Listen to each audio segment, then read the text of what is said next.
Hey guys, Graham Hancock here for Rev3 Games. As you know, Ghost Recon Future Soldier comes out this week, and we had a really cool opportunity to shoot some footage in the middle of the desert with actual guns and night vision scopes and thermal scopes with our friend Richard Ryan from Rated RR at YouTube. He invited a good friend of his, PhillyD, over to shoot some guns and see what the actual weapons that are being used in Ghost Recon Future Soldier are like in real life. So Revision 3 sent me down to help out with the shoot, which meant that I was flying down to LA at 8 a.m. in the morning and then driving out into the middle of the desert with Richard Ryan, and it was really cool. We spent 2 hours getting out of LA, and then we turned off of the highway onto a dirt road and spent another 2 hours driving on a dirt road all the way out past the point of no return. I mean, if anything were to have happened, we were hours away from any sort of help or assistance. So literally the middle of the desert, as you can see from like these GPS coordinates that I marked on my phone while we were out there. Once we got out there, we started setting up the base camp. We have a tent, a lot of equipment that they were using to maintain the thermal cameras and set up the shots and all that stuff. We also had actual explosives with us that we were going to shoot with the gun later and see what it would be like to see an explosion on a thermal camera. So it was pretty cool. First things first, we actually test fired a few times with PhillyD, getting used to the gun, learning how to shoot, all the basic safety precautions he needed to take, and Phil seemed to really take to it.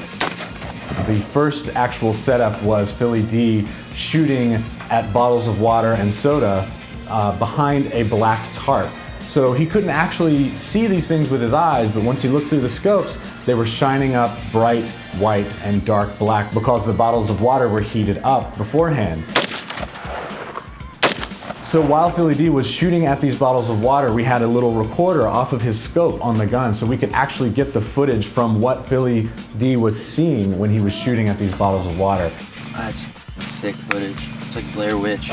Dude, you're all on it, man. The first and the last one were the best. That was sick. Yeah. And then that one I couldn't see, but it was because it was the one I drank. I was like, is there one there? Good stuff, man. Good shooting. The next setup was we got even larger bottles of water and actually put a little bit of binary explosives underneath them so that when you shoot the bottles of water, they explode, and on the thermal, it just looks like a giant explosion. Usually when I go out on shoots, when the sun goes down, the day is over. We cannot possibly keep shooting because we've lost our main source of light. Not with Richard Ryan. He had thermal scopes and night vision scopes, and they were all hooked up to recorders, so the day went on and we kept shooting.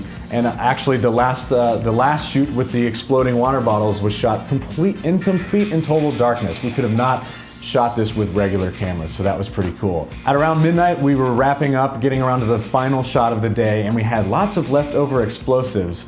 And you know, these types of things you don't want to take home, so we mixed all of our remaining binary explosives into a large bucket and set that one off, and it ended up being our largest explosion of the day. Now, alongside shooting all of the cool stuff with the thermal optics and tracking people out in the desert like you can in the game, we also were going to shoot some stuff with UAVs, these actual drones that you can build and put the same thermal optics onto and track people from above.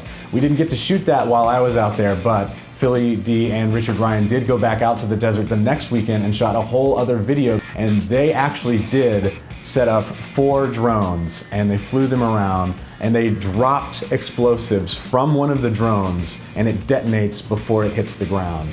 So it was really cool to see all of this stuff in action. If you haven't seen these videos, please go check them out, and remember that there are no special effects in any of these videos. It is actually raw, captured from the thermal scopes that we were using, and the explosions are definitely real, not effects. So thanks guys, thanks for watching, and please keep checking out more Rev3 Games.